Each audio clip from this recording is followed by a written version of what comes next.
Welcome to Exploring Santa Cruz. My name is Mathilde, your host. Is Highway 17 a killer? And if so, why? Many of us have driven on Highway 17, but do we really know it? What's up with all these dangerous curves, its history, and all the plans to make it safer? Here to share our creative vision of the highway are Sally Gray and Michael Gaither. Sally Gray earned her master's degree in creative writing from Colorado State University. She grew up in South Dakota, moved to Ben Lomond in 1979, and recorded her observations in a novel. As an employee of Apple Computer, she drove Highway 17 for 15 years, some of that time as a van puller. Sally has self-published over 20 books, both novels for adults and children's stories. She dreams that her books will reach many readers. Her book, Jack of All Trades, opened with the sentence, "Highway 17 is a killer," which prompted me to explore the topic in this program. Songwriter Michael Gaither was born and raised in Santa Cruz County and takes the "write what you know" idea to heart, always with plenty of humor in the mix.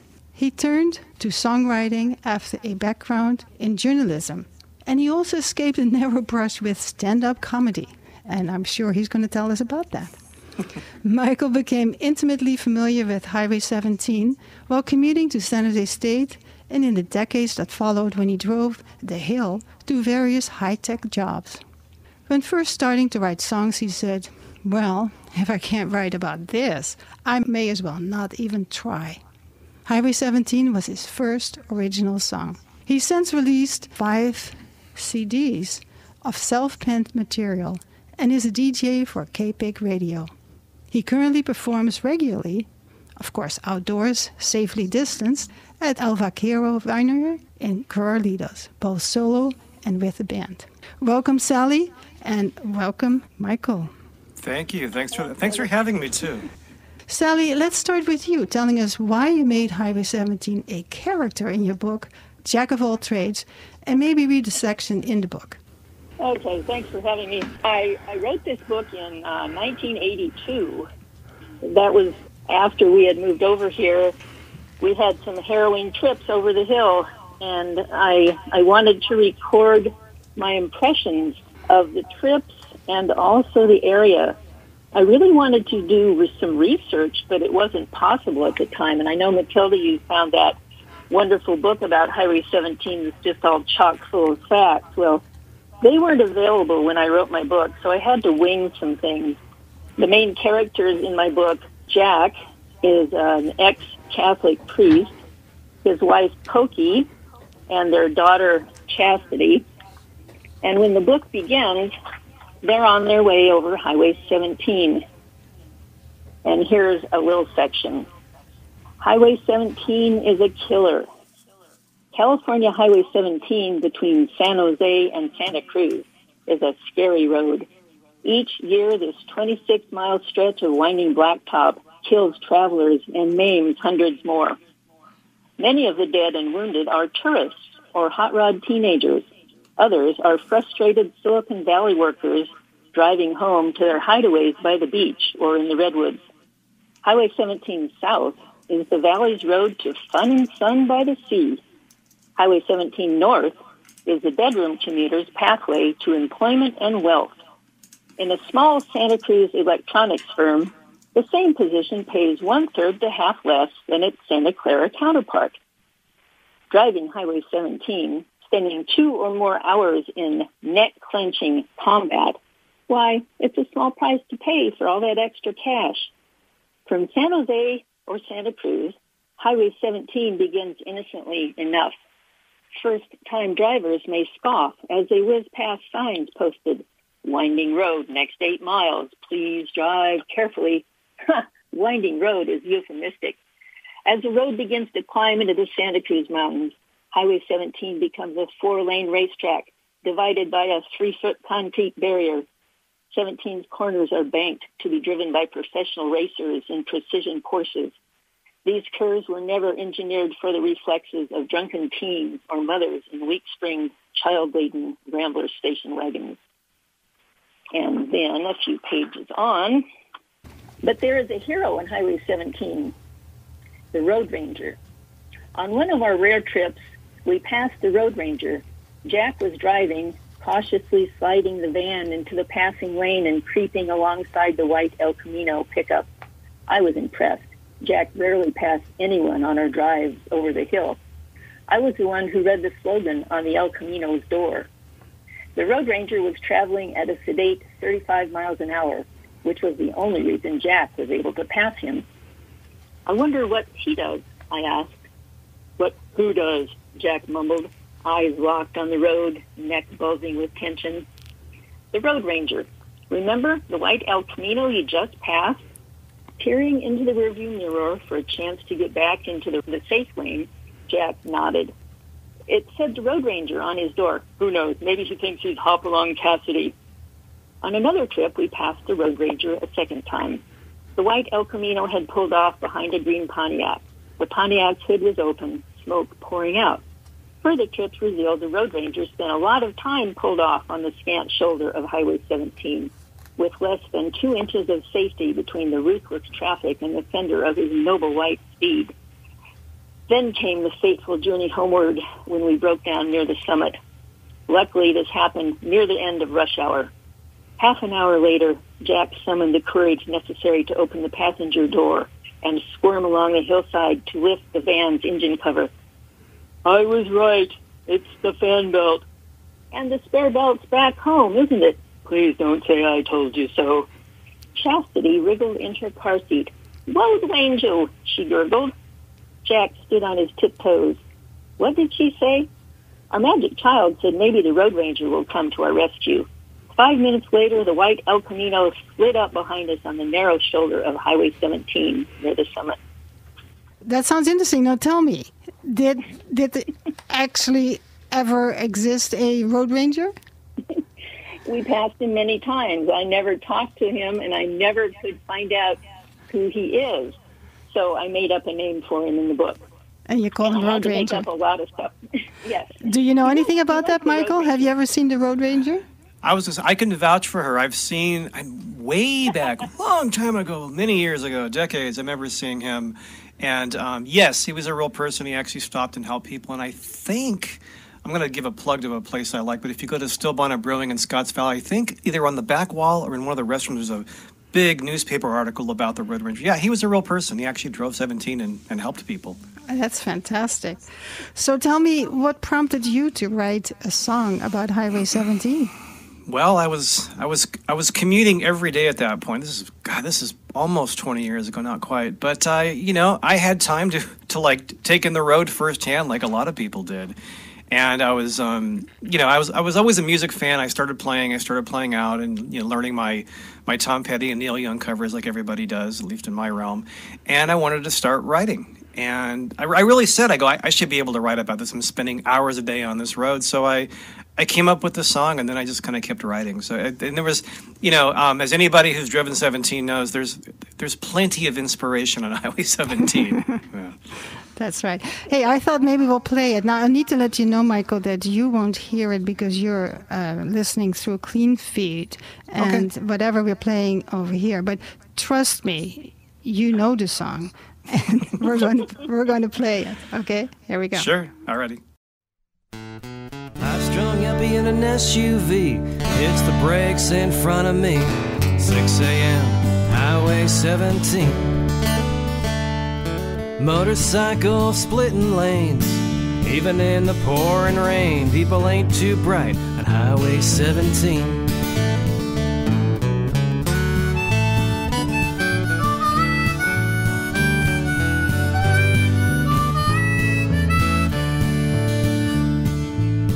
Out the door in the dark again, first thing in the morning, coffee in hand, getting ready to make that dreadful drive.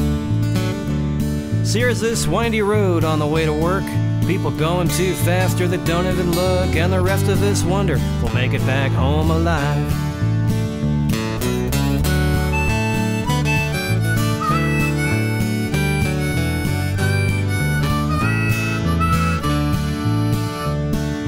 Gravel truck, spitting rock, the guy behind him cuts me off. Happens to me every day it seems. There's some guy changing a flat. Everybody slow down, take a look at that. There's so much to see on Highway 17.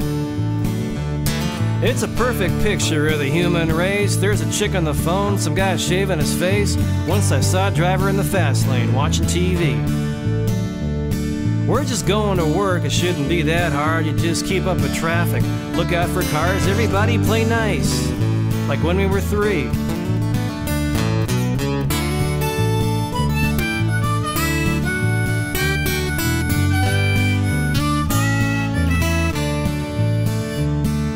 Porsche passes me at 85. Cop gives his partner a big high five, picking him off on Highway 17. Yeah, horns are honking, cars are rude, lots of pent-up attitude. And then one day, it all occurred to me. See, it took me years to realize some people just ain't satisfied unless they're doing all they can to get ahead.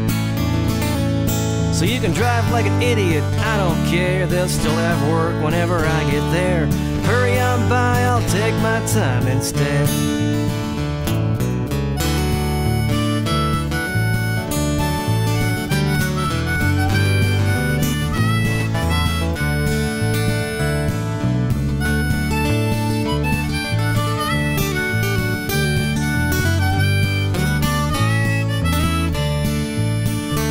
So it's up at 5 and out the door. Wonder what the hell I'm doing this for. But now I've got my own philosophy.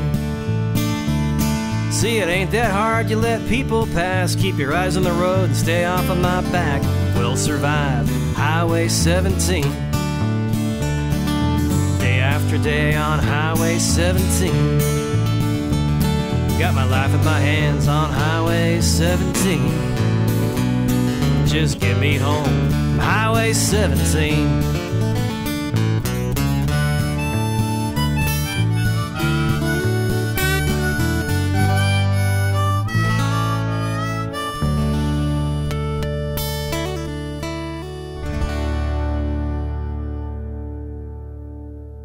Thank you, Michael. This was amazing. I need to tell you that I played this song like 20 times in the last week. Thank you.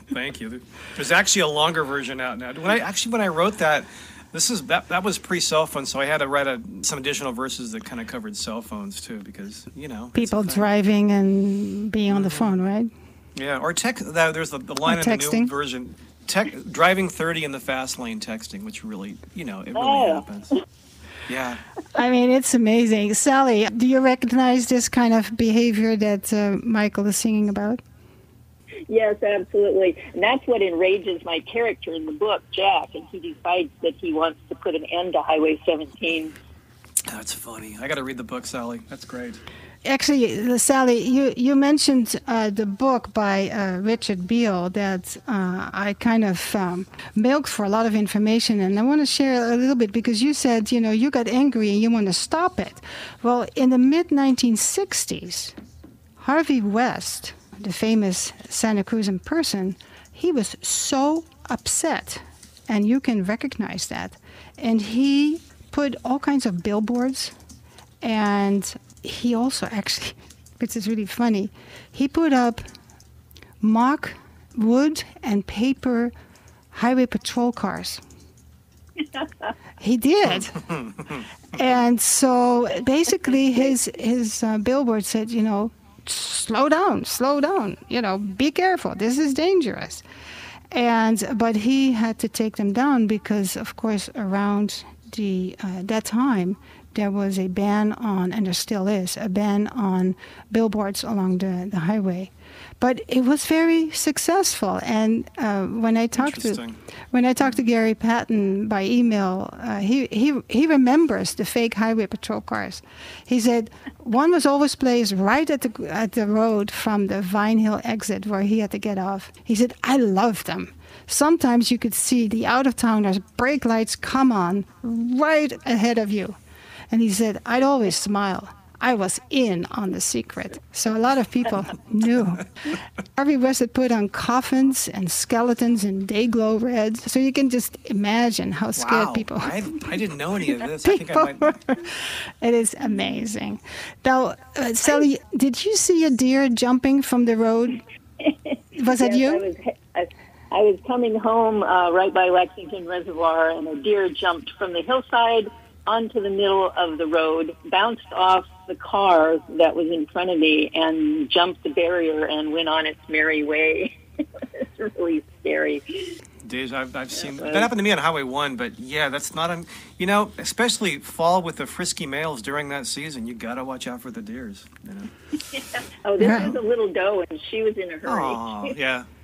The book also, the book by Richard Beal, explained that there's fascinating stories about everything from mountain trails, toll roads. Did you know we ever had toll roads here?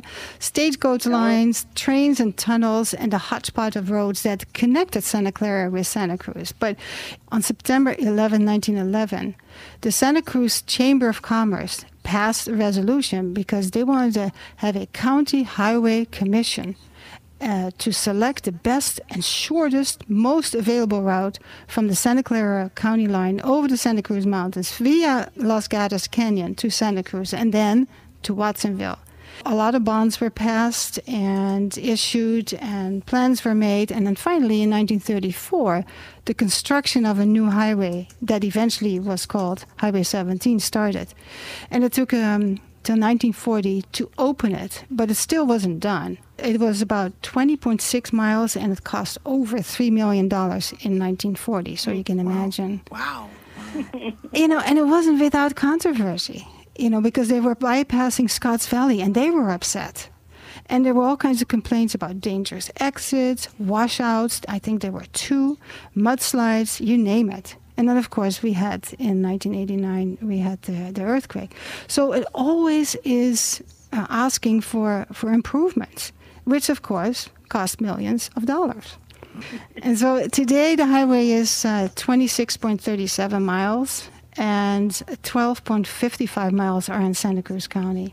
And, you can tell me about these curves. I mean, I drive it, and I heard about all these crazy things that happened before the concrete barrier was built, and people were driving in such a way that I didn't dare. My husband always drove. I didn't want to drive it, but apparently the way the road is constructed, there's poor visibility, there's a lack of turnouts, there's poor camber, and there's decreasing radius curves, which require to turn the wheel even tighter. So how did you become comfortable driving over the hill, or did you ever?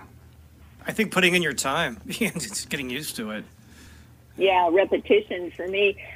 It's a beautiful drive. I have to say that, and I'm really happy that there are no billboards. And in some ways, it's a good way to compress after a hard day's work. But you have to get used to it first, and then you still have to be on your toes.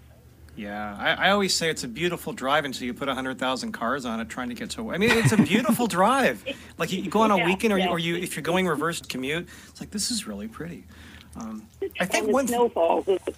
Yeah, I have a memory of when I was when I was commuting, and I hit the summit one winter day, and the station that I work for was playing a song about the snow, and they played it right when I hit the summit, and it was snowing, and everybody slowed down and was really chill, and it was just we all had a nice little moment, but not always like that. I think for me, when I was driving and I was still in my 20s and I was driving like a 20-year-old, not knowing any better, one day I got a guy behind me who had a lot of road rage, and he really seriously frightened me. I thought he was going to he was tailgating me. I thought he was going to run me off the road for real. Mm-hmm. And I had an epiphany. I thought, I don't need to be in a hurry on this road ever. And I just completely chilled, and I've been that way ever since.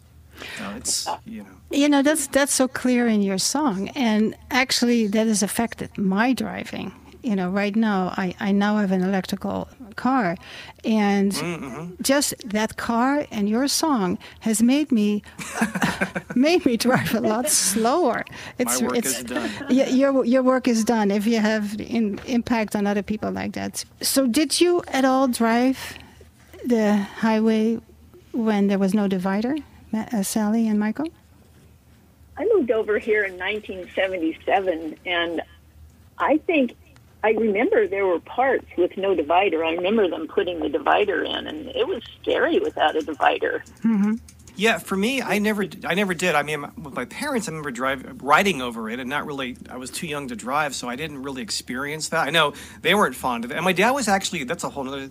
My dad worked for Granite Construction. All my uncles did as well, so they knew every turn. Laurel Turn was called Blood Alley. I mean, I've heard lots of horror stories about working on 17 and people running through the flag people and running over fresh asphalt, and that's another long conversation. But I only drove it when the concrete barrier was up. So okay, good. I didn't have to experience that. Had to be really scary. I know we're on the radio. That had to be really scary. I won't do any expletives, but that had to be just frightening. I know radio. Frightening to be like driving that head on and those wacky curves. Oh, man. I know. So, and then of course there's this whole situation about safety. And they want to make changes, and actually, over the years, it became a little longer to make it safer. But in Santa Cruz, there was, a really serious opposition to widening and expanding the highway. Yeah. And so I asked, and I read in the book, that really it stemmed from, we didn't want to, we from Santa Cruz, we don't want to tie ourselves more firmly to Silicon Valley because it has a high growth rate. And, in the 70s, the companies just started up without providing housing for their employees, forcing people to live in Santa Cruz County. That prompted Santa Cruz Supervisor Gary Patton in 1984 to say, a decision to widen Highway 17 will fundamentally alter the future of this community. If we add more lanes to the highway, they will be used to capacity and it will destroy the independence and uniqueness of this community. And in an email he told me when I asked him, he said, that still is my view. And so that has been an ongoing issue, and I don't think it will ever go away. No, but it won't. It's whether you look at Highway 1 or 17, the whole if you build it, they will come kind of idea. Mm-hmm. It's like, if you widen the road, are you going to accommodate the traffic or bring in more, or is it just going to move the gridlock up 5 miles? And I don't know traffic patterns. It's I have a comment for Sally, and I think, aren't you glad that we're not commuting 17 the day after daylight savings time today? Oh, absolutely. It's the best. Yeah. To me, the first day it rains, I have driven to Apple myself for a couple of years, and that was when there was a divider. And the first rain made me slow down and saw all these people going crazy. I mean, it just like, there was no reasoning with people. They were just zoom, zoom, zoom, zoom, go. And I am not sure what it is, but luckily I learned it's a normal behavior for drivers to slow down, go in the right lane. And because I don't want to be a fatality.